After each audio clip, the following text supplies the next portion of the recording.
എറണാകുളത്തെ വിമതരുടെ ശൈലിയിൽ രാജ്യതലസ്ഥാനത്ത് സീറോ മലബാർ സഭയുടെ ഏകീകൃത കുർബാന അട്ടിമറിക്കാൻ വിമത ആർച്ച് ബിഷപ്പ് മാർ കുര്യാക്കോസ് ഭരണികുളങ്ങര നടത്തിയത് ആസൂത്രിത നീക്കം.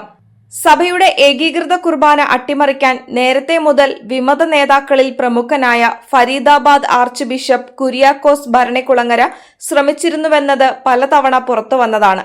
എറണാകുളത്ത് വിമത അൽമായരെയും വൈദികരെയും രംഗത്തിറക്കിയാണ് ഏകീകൃത കുർബാന അട്ടിമറിക്കാൻ ശ്രമമെങ്കിൽ ഡൽഹിയിൽ വിമതനായ മാർ ഭരണികുളങ്ങര തന്നെയാണ് നേരിട്ട് ചരടുവലികൾ നടത്തുന്നതെന്ന് വിശ്വാസികൾ ആവർത്തിച്ച് വ്യക്തമാക്കുന്നു.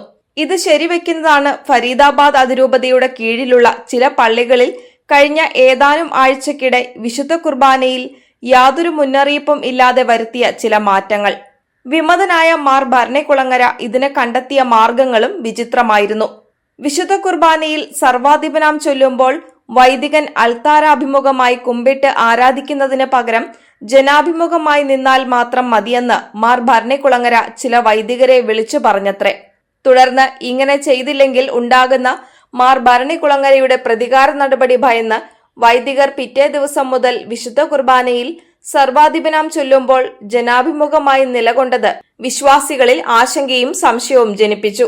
കാരണം ഐക്യരൂപ്യം നടപ്പായ സീറോ മലബാർ സഭയുടെ എറണാകുളം ഒഴികെയുള്ള എല്ലാ രൂപതകളിലും സർവാധിപനാം ചൊല്ലുമ്പോൾ വൈദികൻ അൽത്താരാഭിമുഖമായി കുമ്പിട്ട് ആരാധിക്കുന്ന രീതിയാണ് നിലവിലുള്ളത്. ഇതാണ് സഭയുടെ പാരമ്പര്യവും. എല്ലാ രൂപതകളിലും പിന്തുടരുന്ന രീതിക്ക് പകരം എറണാകുളത്തെ വിമത ശൈലി പിന്തുടരാനാണ് മാർ ഭരണികുളങ്ങര വൈദികർക്ക് രഹസ്യ നിർദ്ദേശം നൽകിയത്.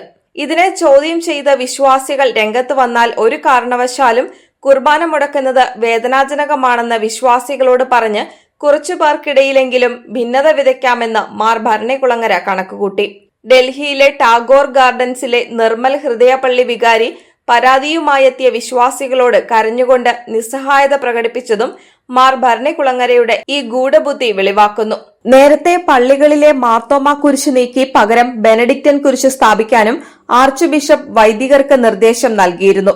ഈ നിർദ്ദേശം പാലിച്ച് ഏതാനും പള്ളികളിലെ കുരിശ് വൈദികർ നീക്കം ചെയ്തത് ഒച്ചപ്പാടിനും പ്രതിഷേധത്തിനും ഇടയാക്കിയിരുന്നു. കുറെ അൽമായരെയും വൈദികരെയും ഒപ്പം നിർത്തിയാൽ സഭയിൽ ഭിന്നിപ്പുണ്ടാക്കി എറണാകുളം ശൈലി ഡൽഹിയിലും നടത്തിയെടുക്കാമെന്ന് അദ്ദേഹം വ്യാമോഹിച്ചു. അതിരൂപത അധ്യക്ഷൻ ക്രിസ്തു സ്നേഹത്തിന്റെ മഹനീയ മാതൃകയായി മാറി എല്ലാവരെയും യോജിപ്പിച്ചു കൊണ്ടുപോകേണ്ടതിന് പകരം ഭിന്നിപ്പിന്റെ സൂത്രധാരനായി സ്വയം തരം താണതിന്റെ ചിത്രമാണ് കഴിഞ്ഞ ഞായറാഴ്ച നിർമ്മൽ ഹൃദയപള്ളിയിലെ വിശ്വാസികൾ പുറത്തു കൊണ്ടുവന്നത്. ഇക്കാര്യത്തിൽ വിശ്വാസികൾക്കിടയിൽ തെറ്റിദ്ധാരണ പരത്താൻ മാർ ഭരണികുളങ്ങര വിശദീകരണമിറക്കിയത് അദ്ദേഹത്തിന്റെ ഉദ്ദേശശുദ്ധിയില്ലായ്മ പുറത്തു കൊണ്ടുവന്നു. ഫരീദാബാദിലെ 5 പള്ളികളിലാണ് ഇത്തരം വിഭാഗീയതയ്ക്ക് മാർ ഭരണികുളങ്ങര വഴിമരുന്നിട്ടിരിക്കുന്നത്. ഇതിനെതിരെ ആദ്യമായി പരസ്യ പ്രതികരണവുമായി രംഗത്ത് വന്നത് നോയിഡയിലെ അൽഫോൻസ ഭവൻ ഇടവകയിലെ വിശ്വാസികളായിരുന്നു.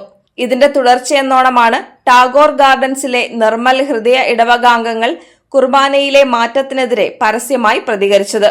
മയൂർ വിഹാർ ഫേസ് 3യിലെ സെന്റ് മേരീസ് അസംഷൻ പള്ളി, ജനപുരിയിലെ സെന്റ് തോമസ് പള്ളി, പാലം ഇൻഫന്റ് ജീസസ് പള്ളി ഇടവകകളിലെ വിശ്വാസികൾ വരും ദിവസങ്ങളിൽ പ്രതിഷേധവുമായി രംഗത്തെത്തുമെന്ന് അറിയുന്നു.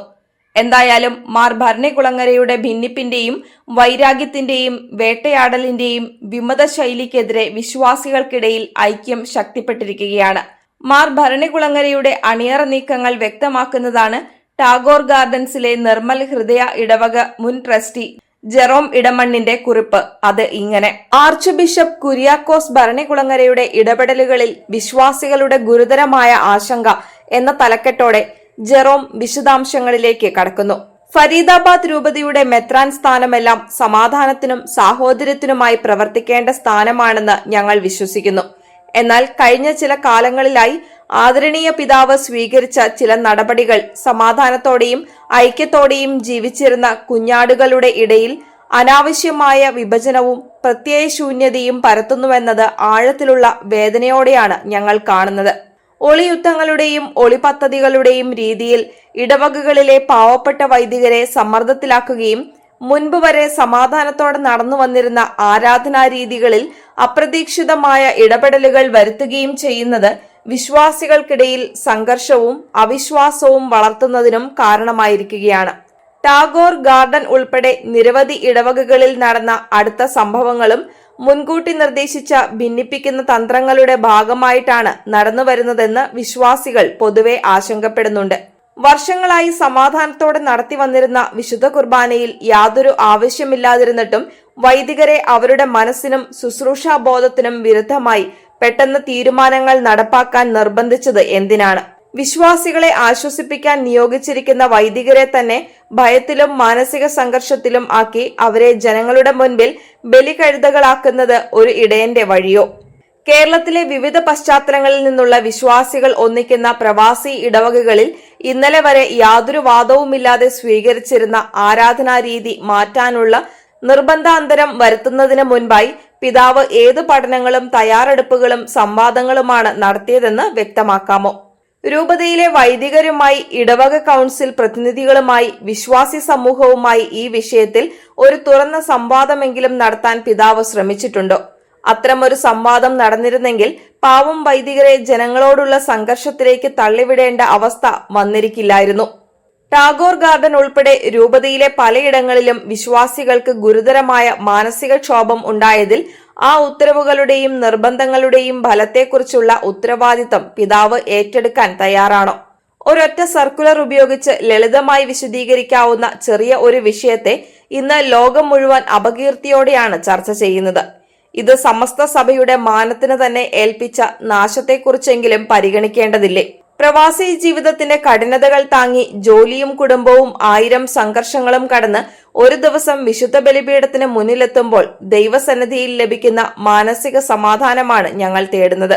തർക്കങ്ങൾക്കും രാഷ്ട്രീയത്തിനും ഞങ്ങൾക്കില്ല സമയം.